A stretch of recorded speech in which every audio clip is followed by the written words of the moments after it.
Close your eyes for a moment. Imagine darkness. Not the darkness of your bedroom with streetlights bleeding through curtains, but true darkness, the kind that presses against your skin like cold water. Now add wind, the kind that steals your breath and makes your bones ache. Add temperatures that would kill you in minutes without protection. This was home for your ancestors, not 1,000 years ago, not 10,000, but hundreds of thousands of years back, when the world was locked in ice and every sunset could be your last. And yet somehow they didn't just survive those impossible nights. They slept deeply, comfortably, more comfortably in some ways than many people sleep today. How? That's the mystery we're about to solve together.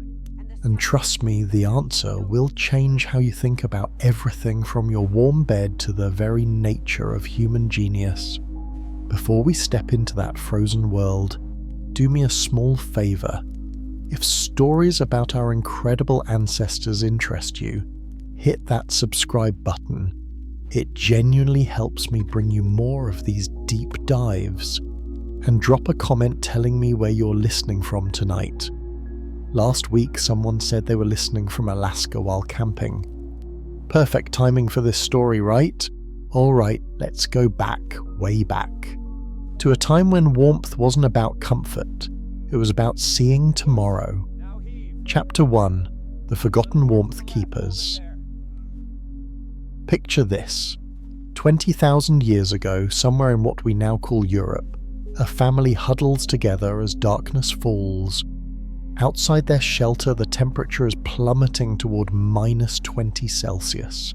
That's -4 Fahrenheit for my American listeners. Cold enough to kill an unprepared person in less than an hour. But inside this small space made of mammoth bones and animal hides, something remarkable is happening.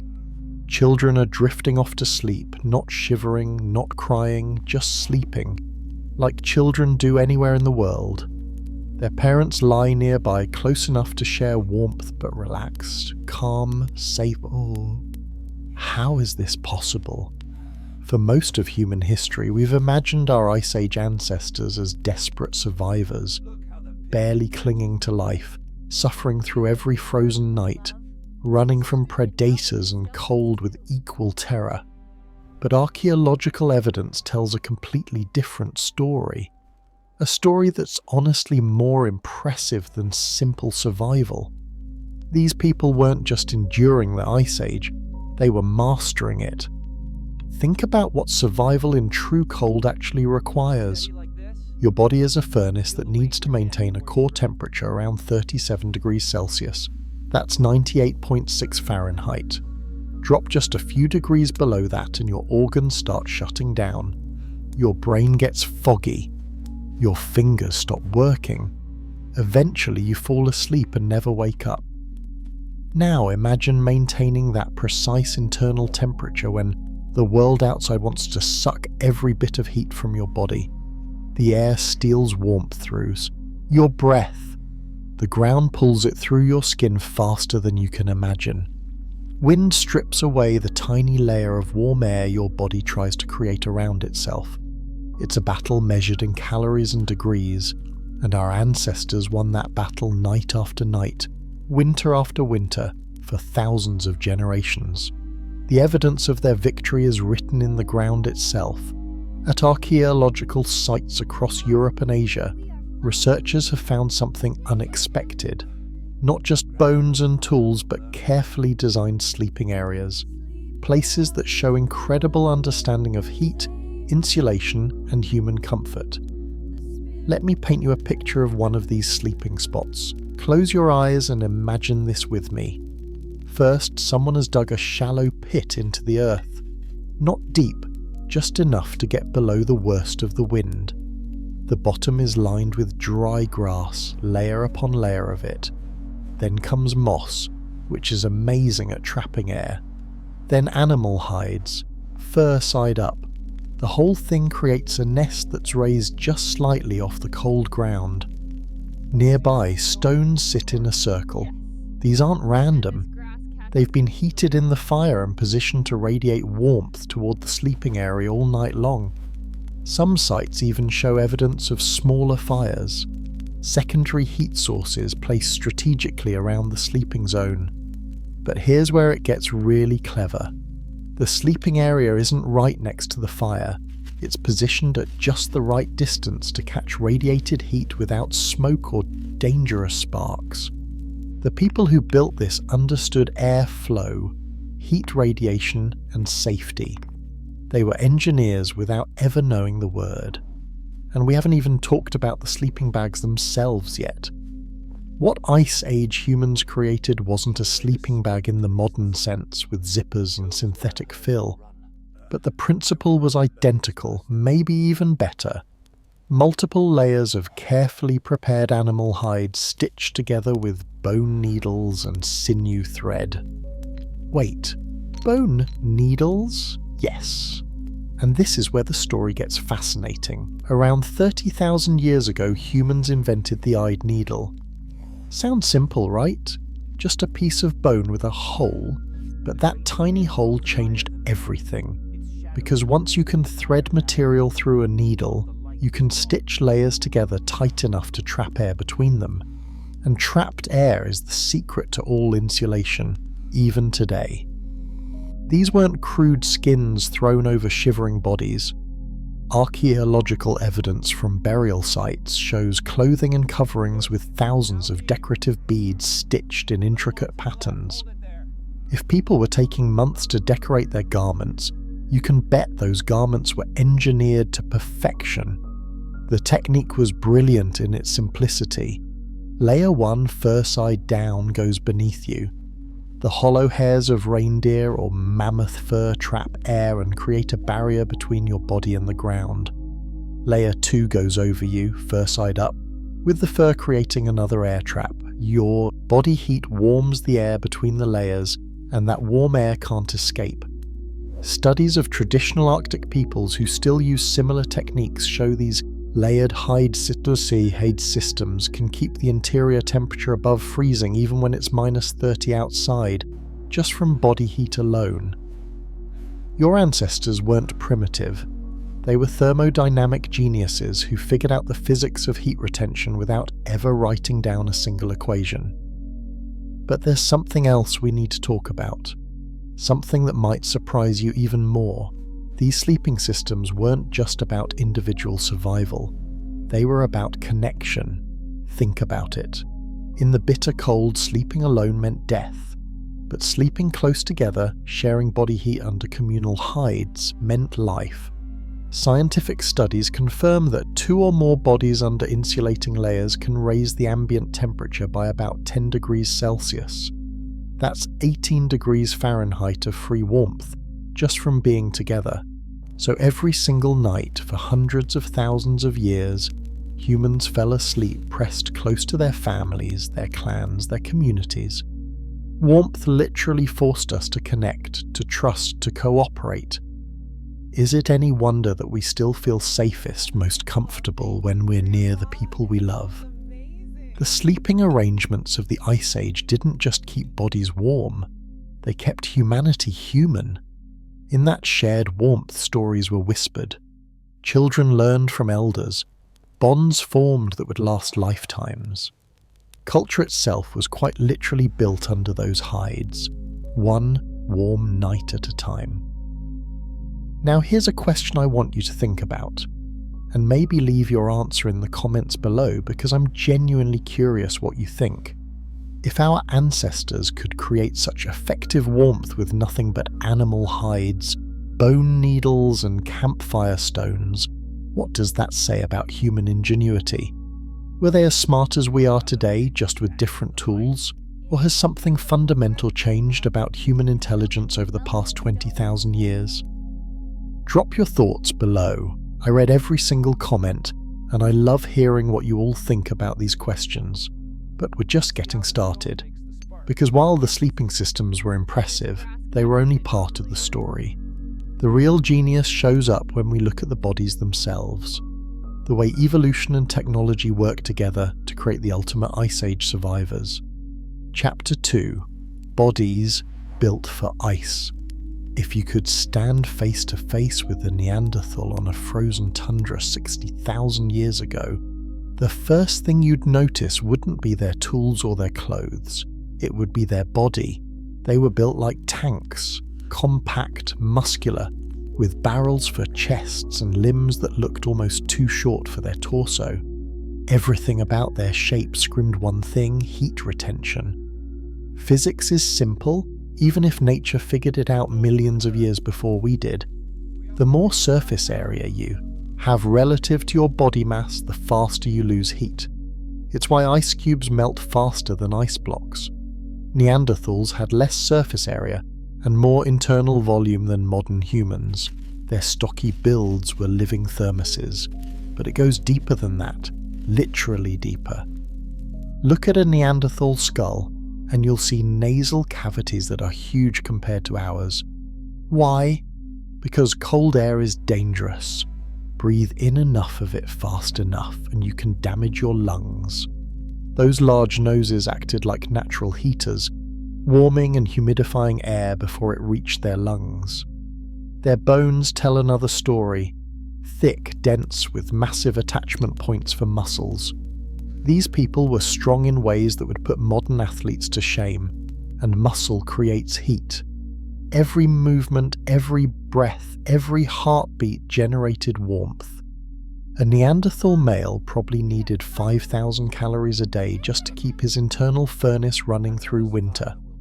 5,000 calories, that's more than twice what most people eat today. And here's where it gets controversial. Some scientists argue that Neanderthals were actually better adapted to Ice Age life than our ancestors.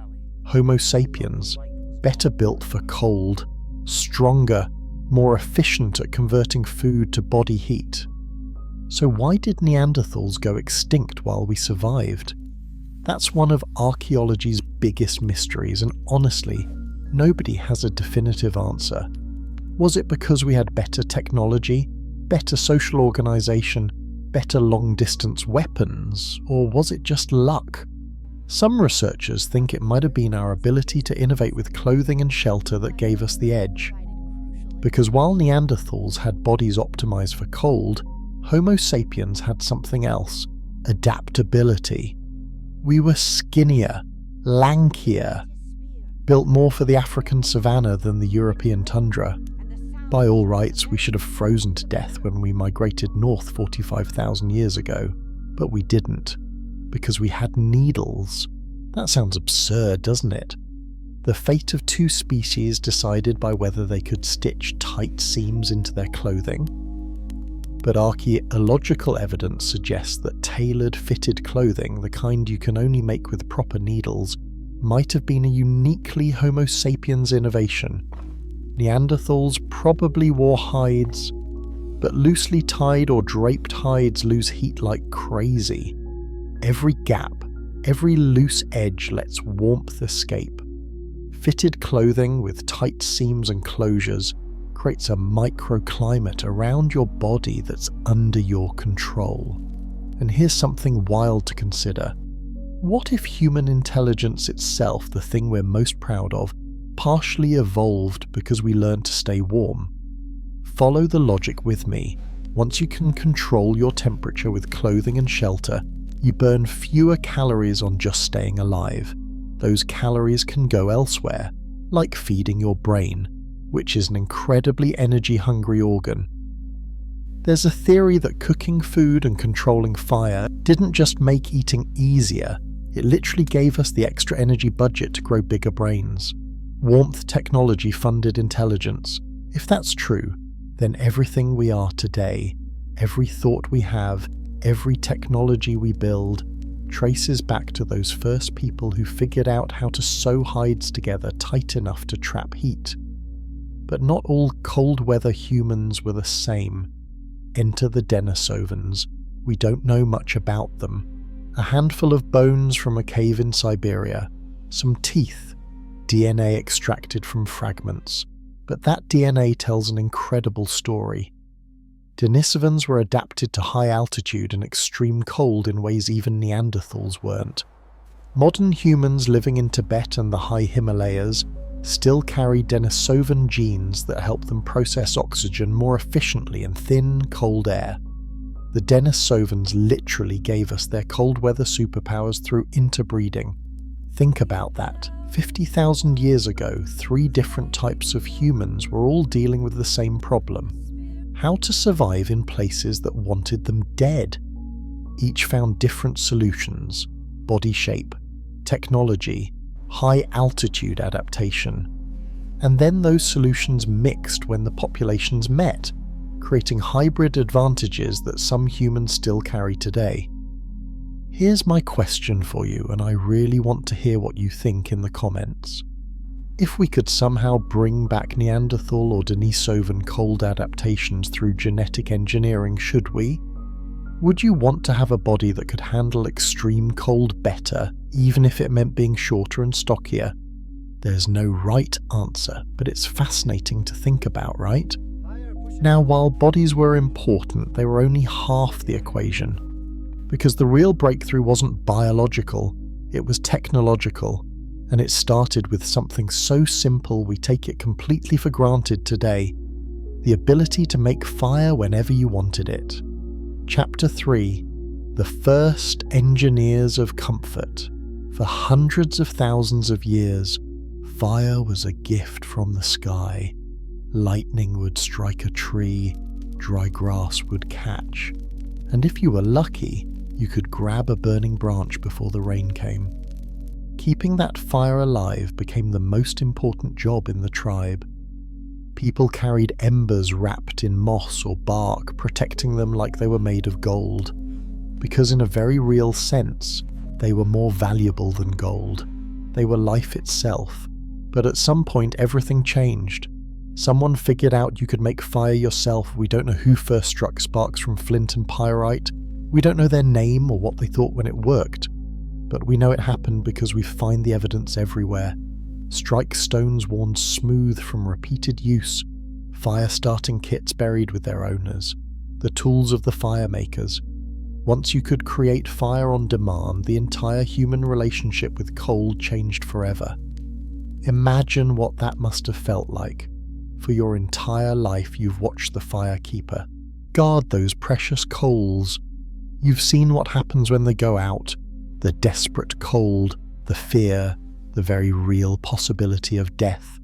And then one day, someone shows you how to strike 2 rocks together and create sparks hot enough to light dried moss. It would have felt like magic, like stealing power from the gods themselves. But here's what fascinates me about this moment in history. Making fire wasn't the hard part, controlling it was. Anyone can start a blaze. The trick is keeping it at just the right size, just the right temperature, just the right distance from your sleeping area. Too small and you freeze, too big and you suffocate from smoke or burn your shelter down. Archaeological evidence shows that Ice Age humans were masters of fire control. They built hearths with strategic stone arrangements that reflected heat exactly where it was needed. They positioned fires near cave entrances to pull fresh air in while pushing smoke out. They learned which woods burned hot and clean and which created the most dangerous smoke. At a site called Lazaret Cave in France, there's a 170,000-year-old hearth positioned at the perfect spot between the cave entrance and back wall, right where airflow would carry smoke away while heat radiated inward. That's not accident. That's engineering, and the genius goes even further. Ice Age people learned to tune their fires for different purposes. Big open flames for light and to keep predators away. Small smouldering fires for overnight warmth. Specialized hot fires for tool making and cooking. They didn't have thermometers, but they understood temperature better than most people today. They had to. Their lives depended on it. But fuel was always the challenge. On the mammoth steppe, trees were scarce, so people got creative. They burned bone, which sounds weird until you try it. Animal bone, especially mammoth bone, burns slow and hot. It's actually an excellent fuel. They burned dried dung from grazing animals. If you've never been camping in a place where wood is scarce, this might sound desperate. But dried dung burns clean and steady. It's still used today in many parts of the world. They even rendered animal fat to burn in stone lamps. These weren't primitive candles. They were sophisticated devices that could heat a small shelter while also providing light. Experiments with replicas show that just 2 or 3 fat lamps could raise the temperature in a hide tent by several degrees. Every innovation built on the last. Better fires led to better shelters. Better shelters allowed for more complex social arrangements. More complex social arrangements meant better knowledge transfer between generations. And through it all, fire was the centre. The literal and metaphorical heart of camp. Here's something beautiful I want you to consider.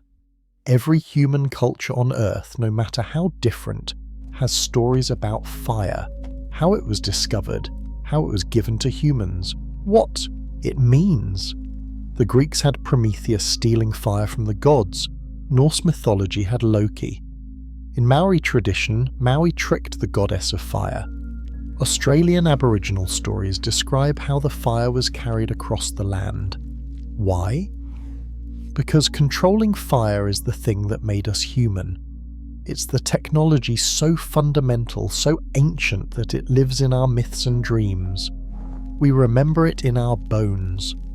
When you light a candle tonight, or turn on your stove, or flip a switch to warm your home, you're doing something that connects you directly to people who lived 40,000 years ago.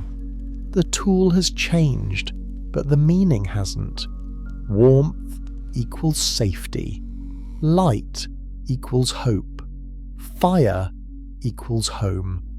Now, I want to ask you something, and this one's a bit deeper. If you're comfortable, share your answer in the comments.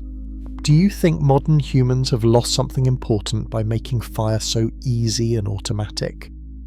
Is there value in the ritual of building a fire, tending it, watching it through the night? Or are we better off with the convenience we have now? I genuinely wonder about this, because every time I go camping and build a fire the old-fashioned way, something happens. My brain gets quiet. I focus. I feel connected to something bigger than myself. Maybe that's just nostalgia. Or maybe our ancestors knew something about the relationship between fire and the human mind that we've forgotten. Either way, fire was only one part of the warmth equation, because all the fire in the world doesn't help if you can't keep the heat where you need it. And that's where shelter comes in. Chapter 4. Fire's Secret Language. You know what I find absolutely fascinating? The fact that humans didn't just learn to make fire, we learned to have a conversation with it. Think about that.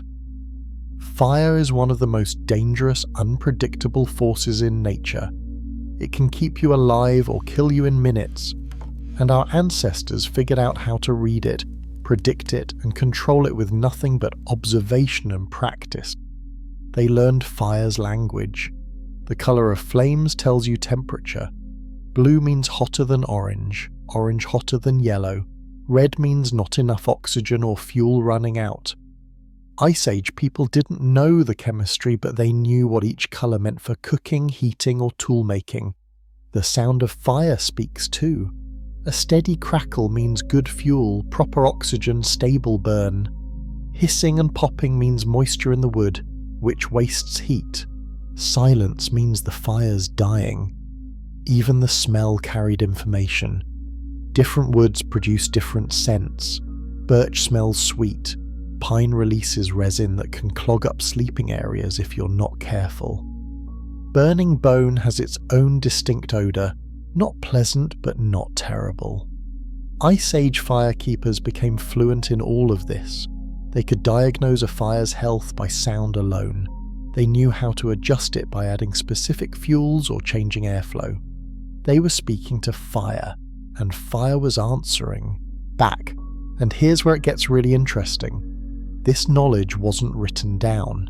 There were no instruction manuals or YouTube tutorials. Everything had to be passed from person to person, generation to generation through demonstration and practice. That means firekeeping created some of the first true teaching relationships in human history. Master and apprentice sitting beside flames, learning together. Children would watch their parents tend fire for years before being trusted to do it themselves. They'd learn which mosses caught sparks best, which stones held heat longest, how to read wind and adjust smoke flow, where to place sleeping areas for maximum warmth with minimum danger. All of this knowledge was technical but also intimate, because fire wasn't just a tool, it was a family member, the oldest member of the household, the one who was never allowed to die. Many traditional cultures still maintain eternal flames, temple fires that have burned continuously for centuries. The Olympic flame, the Zoroastrian fires of Iran. These aren't just symbols, they're memories of a time when letting your fire go out meant death. But fire did more than keep people warm and teach them patience. It changed how humans saw time itself. Before fire, human activity was tied to daylight. When the sun set, you could only hide and hope predators didn't find you. Fire extended the day. It created time that belonged to humans, not to nature. Those extra hours, that fire-lit time after dark, is when culture truly began to flower. You can't paint cave walls in total darkness. You can't carve ivory figurines by moonlight. You can't tell elaborate stories when everyone's scattered and terrified. But around a fire, with bellies full and bodies warm, humans had time to create, to imagine, to pass on not just survival skills but meaning itself. The Chauvet Cave in France contains some of the oldest known paintings, 32,000 years old, horses, lions, rhinoceroses drawn with breathtaking skill. And throughout the cave, evidence of torches and small fire pits placed strategically to light the walls. The artists worked by firelight. And when you see reconstructions of how those flames would have flickered across the stone, the animals almost seemed to move, running, breathing, alive. Was that intentional? Were Ice Age people creating the world's first animation? We can't know for sure, but we know they understood the relationship between firelight and shadow, between stillness and motion. Fire taught humans to see differently, to think differently, to imagine possibilities beyond the immediate moment. Here's a thought experiment for you. If fire had never been controlled by humans, would we still have become intelligent? Would we still have developed art, language, and complex thought? Some scientists say yes, that human intelligence was already developing before fire. Others argue that fire was the catalyst that made everything else possible. What do you think? Could human civilization have happened without fire? Leave your answer in the comments, and while you're down there, hit that like button if you're enjoying this journey into our past. Now, fire gave us warmth and time and light, but there was one more gift it gave us that's easy to overlook, and that gift might be the most important of all. Fire gave us our minds. Chapter 5: When Cold Changed Our Minds. There's something happening in your brain right now that your Ice Age ancestors would recognize instantly. Your body is working hard to keep your core temperature stable, and that work shapes everything about how you think and feel. When you're cold, really cold, your brain gets foggy, thoughts slow down, decisions become harder. This isn't weakness, it's biology. Your body is diverting energy away from higher thinking to focus on survival. But when you're warm, comfortable, safe, that's when your mind can wander, when creativity flows, when you can think about tomorrow instead of just surviving today. Ice Age humans discovered something revolutionary. By mastering warmth, they freed their minds to evolve in new directions. Let me explain what I mean. The human brain is incredibly expensive to run. It's only about 2% of your body weight, but it uses 20% of your calories. That's an enormous investment. And for evolution to favour bigger, more complex brains, there has to be a payoff. Many anthropologists believe that payoff only became possible once humans had reliable warmth and cooked food. Cooking makes food easier to digest and releases more calories. Warmth means you don't waste those calories on shivering. Suddenly, evolution has an energy surplus, and that surplus gets invested in brain tissue. This isn't just theory. The archaeological record shows that major increases in brain size correlate with evidence of fire use and complex shelter building. The smarter we got, the warmer we could stay. The warmer we stayed, the smarter we could get. It's a feedback loop. Intelligence building on itself, generation after generation, all powered by mastery of heat. But warmth changed more than just brain size. It changed how human minds developed in childhood. Most animals are born relatively ready to survive. Baby deer can walk within hours. Baby birds fledge in weeks. But human babies are helpless for years. They need constant care, protection, warmth. That's expensive. It only works if you have a stable environment where vulnerable children can grow slowly, learning complex skills over long periods. In other words, humans could only afford long childhoods once we had reliable shelter and warmth. And those long childhoods are what allowed human culture to become so complex. A young mammoth hunter didn't just learn to throw a spear. They spent years learning ecology, animal behavior, tool making, hide preparation, fire management, social skills, storytelling. All of that takes time. Time that's only available when survival is predictable. Warmth literally bought us the time to become fully human. There's another psychological change that's easy to miss. Warmth created trust. When you're sleeping in conditions that could kill you, you can't do it alone. You need others. You need to trust that someone will keep the fire going, that someone will wake you if the danger approaches, that the group will share their warmth even when you have nothing to give back. That trust, repeated night after night for thousands of generations, shaped human psychology. We became a species that bonds through proximity, that feels safest in groups, that experiences loneliness as a physical ache. Because for most of human history, being alone in the cold meant death, your nervous system hasn't forgotten that. Even today, in heated homes and crowded cities, we still seek warmth as connection. We gather around metaphorical fires, dinner tables, coffee shops, community centres. We describe kind people as warm and cruel people as cold. The language of temperature is the language of emotion.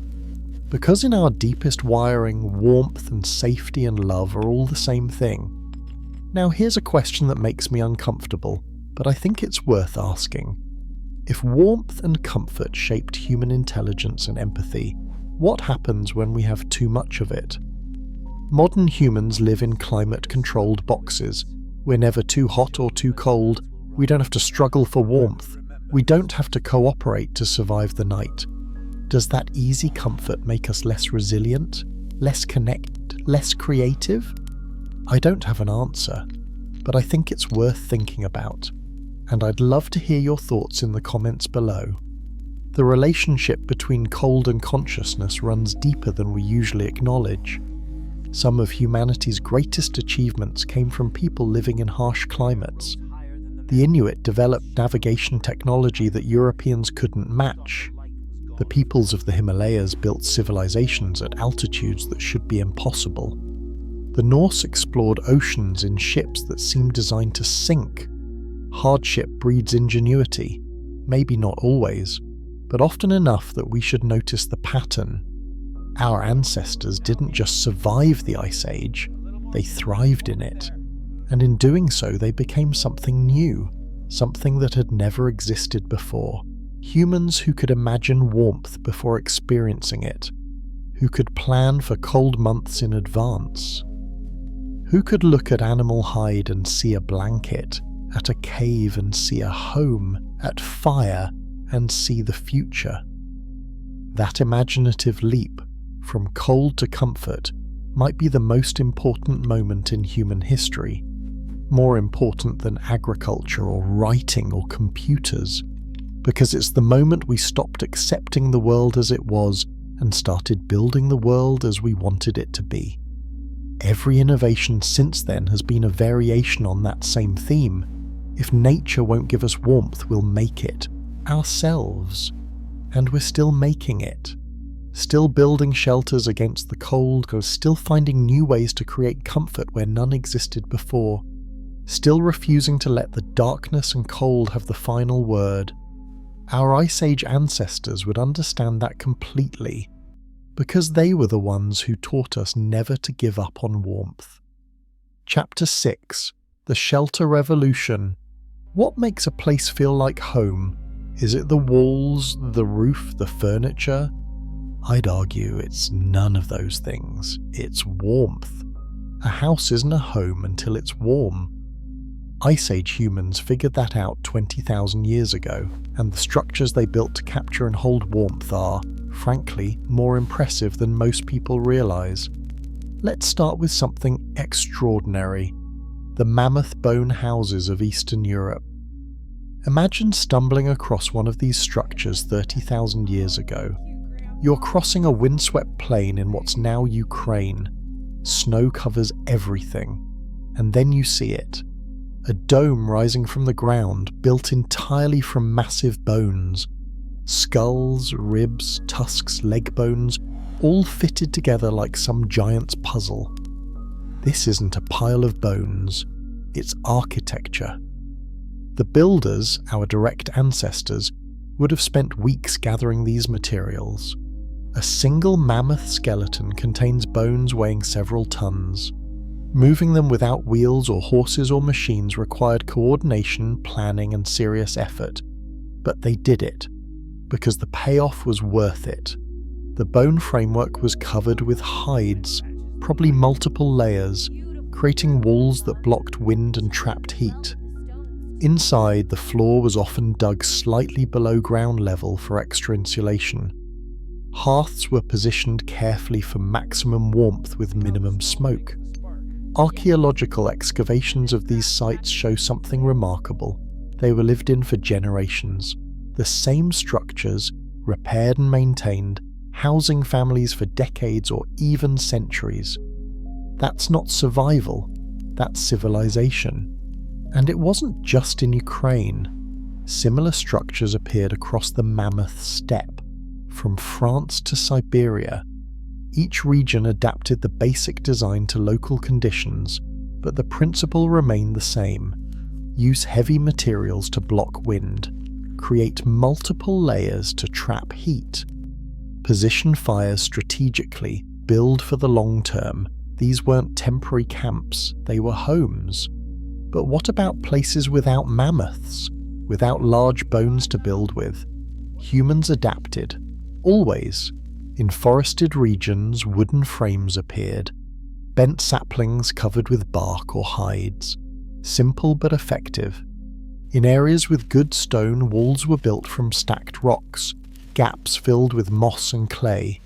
In the coldest parts of Siberia, people dug partially underground.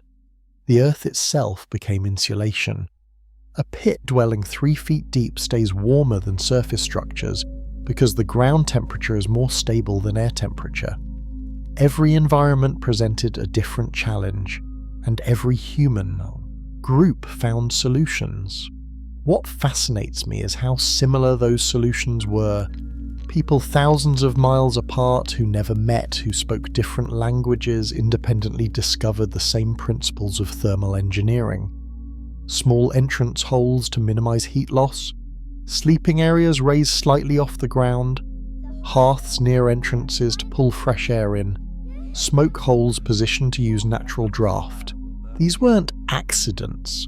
They were experiments repeated thousands of times until people found what worked. And once they found it, they taught it. Parent to child, elder to youth, generation to generation. The knowledge of how to be warm became culture itself. But here's something that gives me chills every time I think about it. Many of these structures were built with beauty in mind, not just function. Mammoth bone houses often had decorative elements, painted skulls, arranged tusks forming elegant arches, patterns in how bones were laid. Arctic dwellings from later periods show similar care. Driftwood carved with designs, stones selected for colour as well as function. Even simple hide tents had painted or embroidered decorations. Why? When survival took every ounce of energy, why spend time making shelters beautiful? Because humans aren't just practical, we're aesthetic. We need meaning and beauty as much as we need warmth and food, maybe more.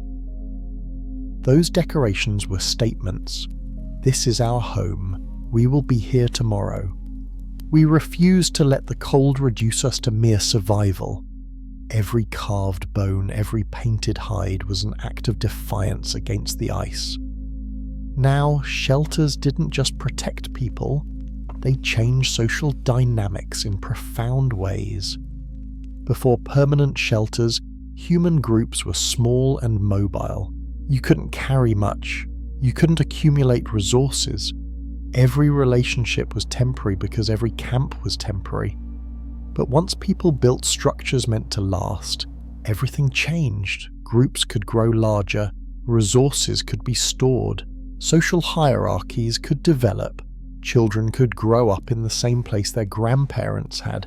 Continuity became possible, and with continuity came memory, collective memory, the foundation of history itself. Some archaeological sites show evidence of being occupied seasonally for thousands of years. The same people or their descendants returning to the same spot every winter. Building, repairing, improving, that's not wandering, that's belonging. And belonging changes how you think about the world. When you know you'll return to a place, you invest in it. You improve it. You care about what happens after you're gone. The shift from mobile to settled life didn't happen with agriculture. It happened with shelter, with the decision to build something meant to outlast a single season. Ice Age people weren't waiting for the invention of farming to settle down. They were already building homes, already creating communities, already choosing comfort over mobility. Here's my question for you. And this one's personal, so feel free to skip it if you want. But if you're comfortable sharing, I'd love to know. When did your current house or apartment start feeling like home? Was it immediate, or did it take time? What made the difference? Because I think the answer to that question connects us directly to our ancestors. Home isn't about walls, it's about warmth, memory, and the feeling that this space is yours. The Ice Age shelters were the first true homes, and every home built since has been an echo of that original discovery. That humans don't have to wander, that comfort can be built, that belonging is something you create, not something you find. And once humans learned to build warmth, they learned they could build anything. Chapter 7: Warmth that crossed oceans. The story of human warmth isn't just about surviving ice, it's about using warmth to go everywhere. Because here's the thing people often miss about Ice Age migrations. They weren't running from the cold, they were carrying warmth with them into it. Every time humans pushed into new territory, colder territory, harsher territory, they brought their technology with them. Fire-making tools, hide-working equipment, knowledge of shelter design, the ability to create warmth wherever they went. That portable warmth was the key to conquering the planet. Let's talk about one of the most incredible journeys in human history, the crossing into the Americas. Around 15 to 20,000 years ago, people walked from Siberia into Alaska across a land bridge that's now underwater. They were heading into unknown territory, Unknown plants, unknown animals, unknown weather patterns. What made them think they could survive? They brought warmth with them. Fire-starting kits, clothing designed for extreme cold, knowledge passed down through generations about how to read landscapes and find shelter, and it worked. Within just a few thousand years, humans had spread from Alaska to the southern tip of South America, from the Arctic to the tropics, adapting their warmth technology to every environment. In the far north, they developed specialized cold weather gear, fitted garments with no gaps, multiple layers, face masks to prevent frostbite, boots designed to keep feet dry and warm even in deep snow. In temperate zones they adapted. Lighter clothing, different shelter designs, new fire management techniques. And in the tropics, they learned to manage heat instead of cold. But even there, fire remained central. For cooking, for keeping insects away, for social gathering. Warmth technology wasn't just about surviving cold, it was about controlling environment, about refusing to be limited by nature. The same thing happened in Australia. Humans arrived there around 65,000 years ago and spread to every corner of the continent within a few thousand years. Desert, rainforest, temperate, coast. They adapted to all of it. How? By bringing fire with them and learning to use it in new ways. In the Australian outback, fire became a tool for landscape management, for hunting, for communication across vast distances. Fire wasn't just survival, it was language, technology, culture. And everywhere humans went, their relationship with warmth evolved to fit local conditions. In the Arctic, where fuel was scarce, people learned to burn seal fat. They built igloos that trapped heat with remarkable efficiency. They developed social practices around maintaining warmth, like communal sleeping and shared meals. In the Himalayas, people adapted to cold, thin air by developing unique architectural styles.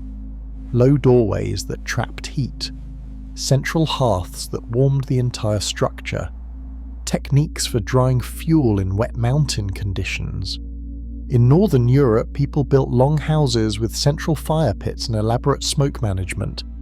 In Siberia, semi-underground dwellings with efficient heating systems. The solutions were different, but the goal was universal. Make warmth. Keep warmth. Share warmth. And through all of this, knowledge travelled. When groups met and traded, they exchanged more than goods. They exchanged ideas, techniques, innovations. The best fire-starting method from one region would spread to others. An efficient shelter design would be copied and adapted. Clothing techniques would cross cultural boundaries. Warmth technology was humanity's first truly global network. Long before written language, before cities, before empires, humans were sharing the knowledge of how to stay comfortable in any environment on Earth. That's staggering when you think about it. A species that evolved in tropical Africa conquered Ice Age tundras, scorching deserts, high mountains and dense rainforests all within the span of 100,000 years or so. No other animal has ever done anything close to that. And the reason we could is simple. We learned to make our own warmth instead of depending on what nature provided. Now here's something I find both beautiful and a little sad. As human technology improved, as warmth became easier to create and maintain, some of that ancient knowledge began to fade. Not everywhere. Traditional cultures still maintain techniques that are thousands of years old. But in many places, the deep understanding of fire and insulation and shelter design that kept our ancestors alive has been replaced by central heating and electric blankets. We've gained convenience. But have we lost something too? I think about this sometimes when I'm camping, when I'm struggling to start a fire or set up a tent. My ancestors would laugh at how incompetent I am at basic survival tasks, but then again they'd be amazed by what I can do. I can stay warm by pressing a button. I can communicate across continents instantly. I can access the collected knowledge of humanity with a few gestures on a screen. Different skills for different times. Still, I wonder if there's value in remembering the old ways, not because we need them for survival, but because they connect us to something fundamental about being human. When you successfully start a fire from scratch, there's a primal satisfaction that goes deeper than logic. Your hands remember something your brain has forgotten. Have you ever had that experience? Starting a fire the hard way, building a shelter, doing something that your ancestors did to 10,000 years ago. If you have, share your story in the comments. I love hearing about moments when people feel connected to the past. And if you're enjoying this deep dive into our ancestors' incredible ingenuity, do me a favor, hit that like button. It tells YouTube that people care about this stuff, which means more people will see it. Now we've talked about how warmth helped humans spread across the planet, but there's a darker side to this story that we need to address, because every innovation has consequences, even warmth. Chapter 8. The Price of Comfort. Here's an uncomfortable truth. The same warmth technology that saved humans from extinction also began changing the planet in ways we are still dealing with today. I'm not talking about modern climate change, not yet. I'm talking about something that started tens of thousands of years ago. When humans learned to control fire, they also learned they could reshape landscapes, and they did, repeatedly, everywhere they went. Let me give you an example. Australia. When humans first arrived there around 65,000 years ago, the continent was different. More forests, different animals, a different ecology. Within a few thousand years that changed. Megafauna, giant animals like 3-meter-tall kangaroos and rhinoceros-sized wombats, went extinct. Forests gave way to grasslands in many regions. The entire character of the landscape shifted. What caused it? Scientists debate the details, but fire played a major role. Humans used fire for hunting, for clearing land, for encouraging the growth of useful plants. Each individual fire was small, but hundreds of fires over thousands of years added up. The ecology adapted, but it adapted to become more fire-resistant, more open, less diverse. The same pattern shows up in other places. Europe, the Americas, islands across the Pacific, wherever humans went, they brought fire, and landscapes changed. Now, this isn't a simple story of environmental destruction. Many of these changes created ecosystems that humans and other species thrived in. The grasslands supported huge herds of grazing animals. The open forests were easier to hunt in. Humans weren't trying to damage nature, they were trying to survive, and the tools that helped them survive had side effects nobody could have predicted. But those side effects were real, and they matter, because the pattern established back then continues today. Every advancement in warmth technology comes with costs. Burning wood depletes forests, burning coals pollutes air, burning oil and gas changes global climate. Nuclear power creates radioactive waste. There's no such thing as free warmth. Energy always has a source, and using energy always has consequences. Our ancestors understood this at a small scale. They knew that overhunting or overgathering in one area meant they'd have to move. They knew that burning too much wood in one valley meant less fuel for next year. But as populations grew and technology improved, the scale of impact grew beyond what anyone could track or manage. And here we are today, a species that mastered warmth so thoroughly that we're accidentally warming the entire planet. The irony is almost poetic. Humans spent hundreds of thousands of years fighting the cold, building fires, creating shelter, developing clothing, all to stay warm.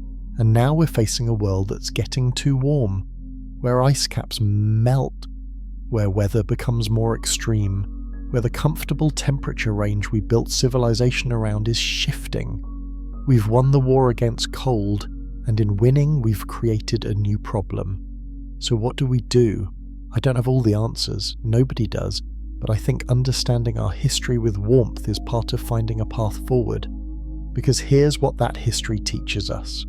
Humans are incredibly good at adapting, at solving problems, at innovating our way through challenges. We learned to survive ice ages.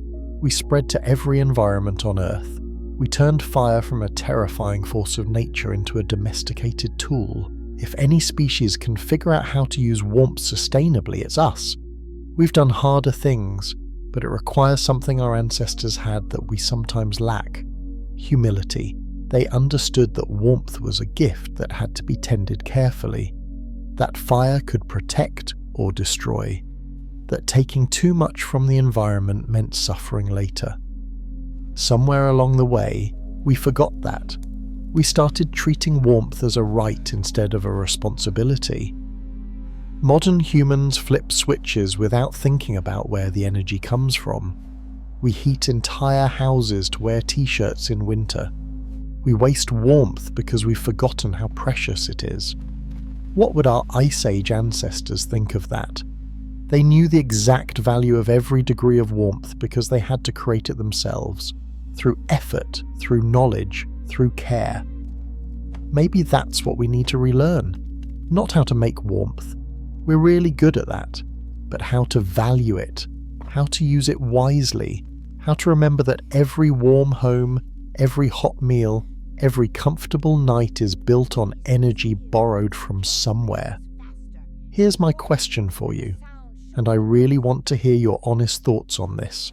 How much of your energy use is necessary for comfort, and how much is just habit? Could you be just as happy using less? Or would that feel like deprivation, or judgment either way? I genuinely wonder where the line is between comfort and excess. And I think it's different for everyone. Drop your thoughts in the comments, and if you think other people should be thinking about this too, share this video. Not because I need views, though I appreciate them, but because these conversations matter. Now, despite the challenges ahead, I'm actually optimistic about the future of human warmth. Want to know why? Chapter 9, Memories Written in Flame. Because every time we gather around something warm, we remember what makes us human. Think about your own life, your memories. I bet many of your warmest memories, emotionally speaking, involve literal warmth. A campfire with friends, a cozy evening with family, the smell of something cooking, the feeling of coming inside from cold to warmth. Those memories are powerful because they connect to something ancient, something written into our DNA through thousands of generations. Warmth equals safety. Warmth equals community. Warmth equals home. That hasn't changed, and I don't think it ever will. Even in our modern world, with all its climate control and convenience, we still seek out experiences of fire. We build fireplaces we don't need. We light candles for ambience. We go camping to sit around burning wood and tell stories. Why? Because it feels right. Because some part of us remembers that this is how humans are supposed to be. Together. Around warmth. Sharing light in the darkness. Those instincts aren't random, they're the accumulated wisdom of 100,000 years of evolution and culture. They're our ancestors speaking to us through biology and tradition. And if we listen to those instincts, they can guide us toward a better relationship with warmth and energy. What do I mean by that? Let me explain.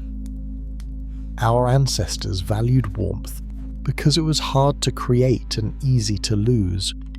They gathered around single fires instead of heating empty spaces.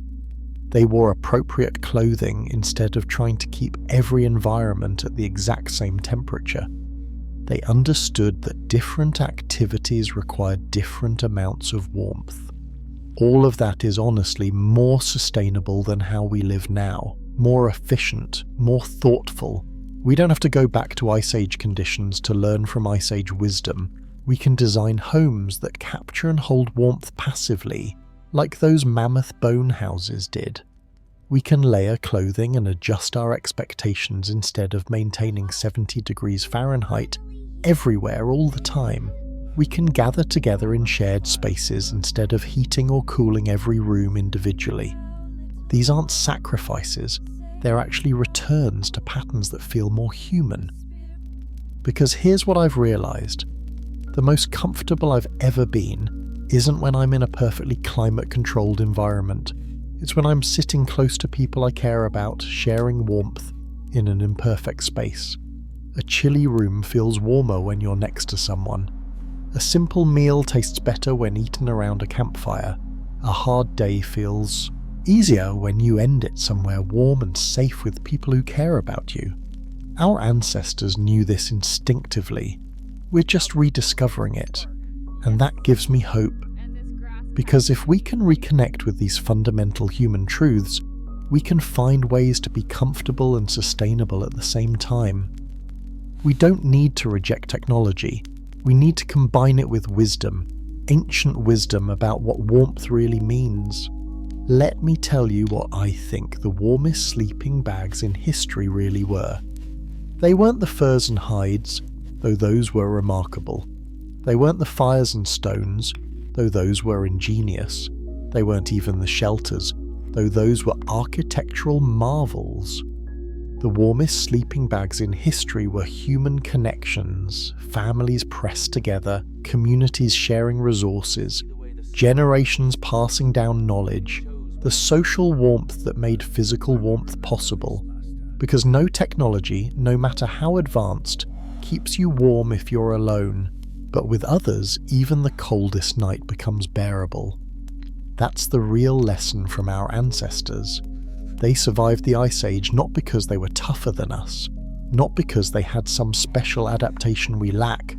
They survived because they knew how to stay together.